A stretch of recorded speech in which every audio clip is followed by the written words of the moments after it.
Kisah Nabi Muhammad bagian ke-17 Percakapan Buhaira.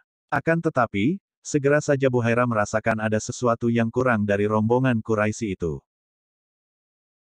Maka, ia kembali mengulangi permintaannya, "Hai orang-orang Quraisy, jangan sampai ada yang tidak makan makananku ini." Salah seorang Quraisy berkata, "Hai Buhaira, tidak ada seorang pun tertinggal yang layak datang kepadamu, kecuali anak muda yang paling kecil di antara kami.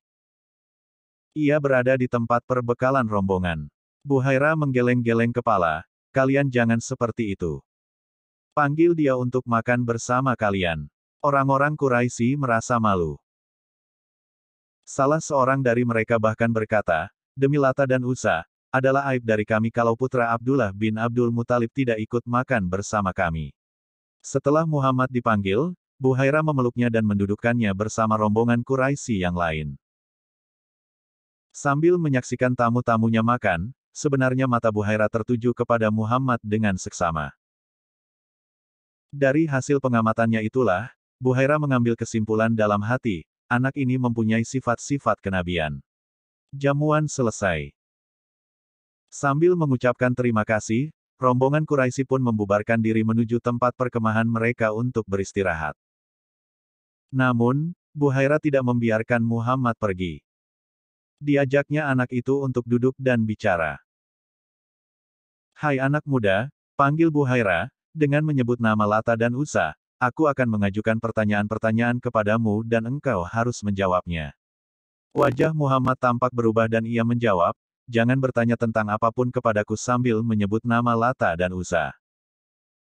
"Demi Allah, tidak ada yang sangat aku benci melainkan keduanya." Buhaira tersenyum dan mengulangi permintaannya, "Baiklah. Kalau begitu aku akan bertanya kepadamu dengan menyebut nama Allah dan engkau harus menjawab pertanyaanku." Wajah Muhammad berubah cerah dan ia mengangguk. "Tanyakan kepadaku apa saja yang ingin engkau tanyakan." Saran Buhaira kepada Abu Talib. Buhaira menanyakan banyak sekali hal kepada Muhammad. Tentang tidur Muhammad, tentang postur tubuh Muhammad, dan banyak lagi hal lainnya.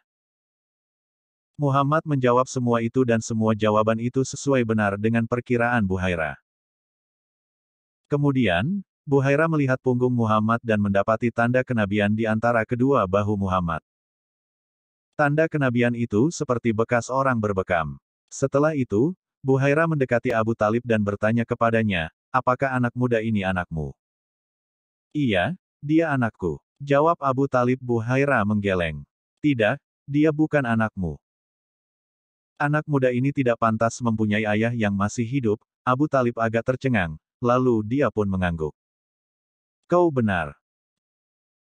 Dia bukan anakku, dia anak saudaraku." Buhaira mengangguk-angguk puas lalu bertanya lagi, "Apa yang dikerjakan ayahnya?" "Ayahnya telah meninggal dunia ketika dia masih berada dalam kandungan ibunya." "Engkau benar," kata Buhaira menghela nafas dalam-dalam. Kemudian, sambil berbisik, dia menyampaikan sebuah saran dengan sangat sungguh-sungguh. "Sekarang, dengar saranku baik-baik. Bawa anak saudaramu ini ke negeri asalmu sekarang juga. Jaga dia dari orang-orang Yahudi. Demi Allah, jika mereka melihat padanya seperti apa yang aku lihat, mereka pasti akan membunuhnya. Sesungguhnya, akan terjadi sesuatu yang besar pada diri anak saudaramu ini. Karena itu, segera bawa pulang dia ke negeri asalmu." Abu Talib tampak ketakutan dengan peringatan itu. Dia yakin bahwa apa yang dikatakan Buhaira itu benar. Maka dari itu, segera setelah urusan perdagangannya selesai, Abu Talib segera membawa Muhammad pulang. Sesulit apapun beban hidupnya, Abu Talib tidak pernah lagi pergi berdagang ke tempat jauh demi melindungi keponakannya itu. Busra, kota di mana Buhaira tinggal. Jalur yang dilewati kafilah Abu Talib adalah jalan kafilah barat yang menyusuri Laut Merah, Madian, Wadi Al-Qura, Hijr, dan kota Busra. Kota Busra atau Bostra telah lama didirikan Romawi sebagai ibu kota wilayah Hauran, untuk menahan serbuan Badui pedalaman. Di kota ini, Romawi memusatkan pasukan dan mengumpulkan pajak dari para kafilah.